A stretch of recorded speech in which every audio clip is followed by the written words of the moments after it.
নমস্কার, আর একটি নতুন মিনি ব্লগে সবাইকে স্বাগত জানাই। দিনটা ছিল বিশ্বকর্মা পুজোর আগের দিন। তাই আগের দিনকে একটু গিয়েছিলাম ফুল আর কিছু মিষ্টি কিনতে।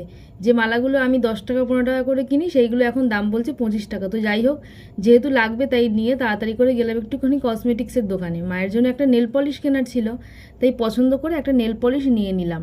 আর মা সাধারণত একটু লালের ওপরেই পড়তে বেশি ভালোবাসে, তাই একটু চেরি কালারের নিয়েছিলাম। আর তারপরে গিয়েছিলাম একটুখানি মাছের কাঁটায়, কিন্তু এত ভিড় যে আমি ঢুকতে পারিনি। তারপরে যারা ওই পেতে বসে সেইখান থেকে কিছুটা চিংড়ি নিয়ে আর গিয়েছিলাম ওই থালা গ্লাস কিনতে। কাকুটা গ্লাসগুলো এত সুন্দর করে বেঁধে দিল যাতে রাস্তায় পড়ে না যায়। এইবারে ভাবছি টোটোটা ধরে আর তাড়াতাড়ি বাড়ি যাব। ও মা, 5 মিনিটে বাড়ি যাওয়ার বদলে 2 ঘন্টা লাগিয়ে দিল।